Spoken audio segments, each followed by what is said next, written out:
je suis en direct de chez ACMA Caraïbes, où j'ai découvert Marie-Thérèse Igou, qui a fondé l'association. Elle va nous expliquer exactement de quoi il retourne. Donc, elle a créé l'association en 1983, c'est ça? Non, en 2003. Ah, en 2003. En 2003, bon, j'étais oui. beaucoup plus en arrière, moi. Donc, comment t'es venue l'idée de fonder l'association ACMA? Eh bien, je suis arrivée sur le Mans dans les années 90. Et j'ai fait partie d'une association qui existait déjà, mais c'était une association où on avait développé que le sport. Et ils avaient marqué association sportive et culturelle, mais il n'y avait pas la culture. Alors, j'ai dit aux responsables de musique que j'aimerais bien qu'on mette un peu de culture, parce qu'aux Antilles, il n'y a pas que sport, il y a culture, il y a tout. Alors là, l'idée m'est venue d'ouvrir l'association ACMA Caraïbes. Association culturelle Mans, la ville du Mans, Antillaise et Caraïbes. Caraïbes, pourquoi Caraïbes? C'est pour bien nous situer, parce que le sigle ACMA, il y a beaucoup de personnes qui ont le sigle ACMA. Alors j'ai ajouté Caraïbes pour faire voir que nous sommes des îles. D'accord, ouais, ok. Voilà. Et donc toutes les îles, alors qu'est-ce qu'il y a? Donc, alors il y a la Martinique, la Guadeloupe, les petites îles anglaises, Sainte-Lucie-Dominique, la Guyane. Alors, tout le petit archipel, West Indies, les îles indiennes de l'océan Indien, la Réunion, et puis nous avons aussi Saint-Domingue aussi. D'accord, ouais. Ok. Et donc là, depuis 2003, donc c'est toi qui as fondé l'association. Oui. Tu es toute seule ou tu as une équipe avec toi? Nous avons monté un bureau. Une association, il faut avoir un bureau. On a monté le bureau, et puis là, on a développé l'art culinaire, les danses folkloriques, le créole qu'on veut apprendre aux enfants. Mais notre but premier, c'était de faire venir les petites, leur inculquer la culture antillaise, et puis les petites qui n'ont pas la chance peut-être de connaître les Antilles, les emmener aussi un petit voyage sur leur passé. D'accord. Alors là, bon, jusqu'ici, on travaille pour ça, mais les sous, ça ne rentre pas. Ah, d'accord. Voilà. Donc là, on en profite pour faire un appel. Oui, on fait un appel. D'accord. Ok. Oui. Et donc, comment vous vous organisez au sein de l'association? C'est-à-dire que vous avez un professeur de créole, vous avez un professeur de musique, un professeur de... Non, nous avons un groupe de musique déambulatoire. Ça, c'est pour animer les carnavals.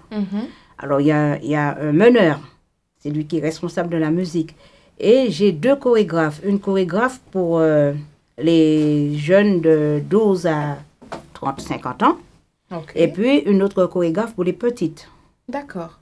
Et on a aussi, à un certain moment, nous avons fait un peu la danse indienne. Parce que j'avais trouvé une fille qui connaissait les danses indiennes, mais elle est partie. Alors donc, on a arrêté les danses indiennes. Et puis aussi, la cuisine, c'était plutôt... Nous étions une petite équipe à chapeauter la cuisine. Et le créole, c'est plutôt nous, entre nous. Et puis moi, j'ai voulu apprendre aux petites à parler créole. Mais ce n'est pas encore bien en place. D'accord. Ça commence tout doucement, oui, d'accord. Parce qu'il y a une demande derrière. Il y a une demande. Les parents voudraient bien que leurs enfants apprennent à parler créole.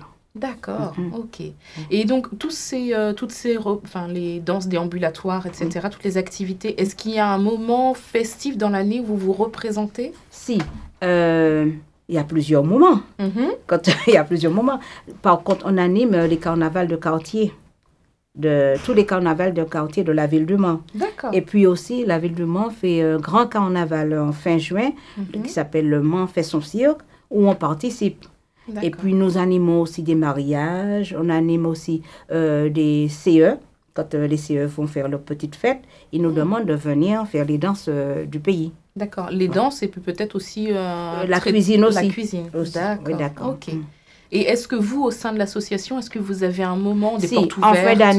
En fin d'année, nous faisons une grande sortie avec tout le monde. Sortie culturelle. D'accord. Avec tout le monde. Alors, tout le monde de l'association?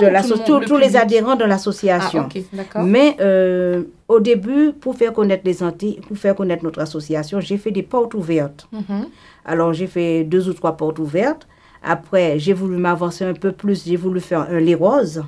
Un lit rose, c'est une nuit de tambour. D'accord.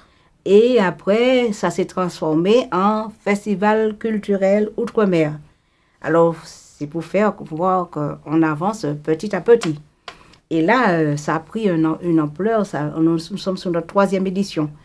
Et j'ai trouvé quelqu'un qui m'a vu en train de patauger dans ma petite histoire, qui a voulu me donner un coup de main pour que ça prenne l'ampleur que ça a maintenant, en la personne de M. Fidélin Thierry. D'accord. Oui, voilà. Ok, donc nous allons aussi accueillir ici et qui va nous expliquer toutes ses activités et donc l'aide précieuse qu'il t'a apportée. Oui, voilà. Ok. Oui, voilà. Comme il a, enfin, il a une petite sensibilité sur l'événementiel, alors j'ai profité. Vous savez, quand on cherche, quand on trouve, on met le grappin tout de suite.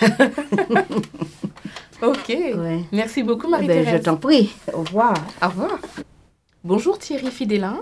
Bonjour Séverine. Donc là, je viens d'interviewer Marie-Thérèse Higou, qui est la présidente d'honneur de l'association ACMA. Donc elle m'a indiqué que tu étais le responsable du festival et que tu étais venu à sa rescousse. Tout à fait, je suis venu à son secours. Parce que elle a fait la première édition, donc j'ai vu comment ça se passait. Donc elle a eu besoin de moi, de mes services, de mes compétences, donc je suis venu plus ou moins l'aider. Et après, effectivement, on a développé la seconde édition. Et puis là, nous sommes à la 3e. D'accord. Et quelles sont tes compétences pour justement venir en aide à Marie-Thérèse? Aucune. C'est magnifique. C'est comme ça, non. En fait, quand j'avais plus ou moins fait une formation par le biais du centre social, de tout ce qui est événementiel. Et puis, c'est un truc que j'aime bien. Donc, je me suis inspiré des documentations sur Internet et au fur et à mesure des années. Donc, voilà. D'accord. Et donc là, c'est toi qui chapeautes le festival dans son entièreté, c'est-à-dire que tu organises... Qu'est-ce que tu organises en fait au niveau du festival? La totale, de A à Z, Ok. de la prépa jusqu'à l'exécution de l'événement, jusqu'à la réalisation. D'accord. Donc en fait, compte, effectivement, je fais la programmation, les démarches, tout ce qu'il faut, le budget, enfin tout ce qui concerne un festival, enfin un événement culturel en général. D'accord. Alors pour ceux qui n'y connaissent absolument rien, est-ce que tu peux peut-être que ça va éveiller des sensibilités, des compétences qui vont peut-être pouvoir venir te rejoindre si tu as besoin d'aide? On a toujours besoin d'aide, puisque là, surtout dans l'association, ils aiment bien le travail fini. Non, mais ça ne marche pas comme ça. Donc, effectivement, il faut qu'on soit une équipe. Il faut être à plusieurs parce qu'effectivement, ça demande du temps, beaucoup de temps. Ouais. Et des bras. Et des bras. Parce que là, c'est... Que ce soit au niveau des structures, de l'événementiel, etc., des recherches des partenaires, des sponsors, toutes les démarches administratives, les artistes, etc. Donc, ça demande du boulot. D'accord, donc il faut choyer les artistes, donc il faut avoir un bon relationnel. Voilà, il faut effectivement aller à la recherche de partenaires, de sponsors financiers. Donc il faut quand même être armé et être... Voilà. En fin de compte, il suffit qu'à la base, on définit ce qu'on souhaite réellement faire. On parle tous le même langage. Et puis après, voilà, on fait les démarches. Et puis voilà. D'accord. Donc là, tu as actuellement une équipe sûre. Tu as combien de personnes qui t'aident à monter ce festival? Alors, donc j'ai un animateur sûr, enfin 2 animateurs. J'ai la ville qui m'aide pour tout ce qui est la partie technique logistique. D'accord. Et au niveau de l'association, nous sommes une bonne dizaine. Alors là, actuellement, est-ce que pour qu'on puisse savoir exactement ce qui va se produire pendant le festival, qu'est-ce qu'il va y avoir? Il va y avoir des danses, il va y avoir peut-être des ateliers. Comment ça va se passer exactement? Alors, le festival se déroule le 30 et 31 mai au centre des Idents Chauds. Donc, c'est au Mans. Donc, c'est un grand centre aéré, plus ou moins. Donc, ça se déroule en plein air. L'entrée, elle est gratuite au public. Et durant ces 2 jours, nous allons proposer enfin tout ce qui a trait à la culture antillaise.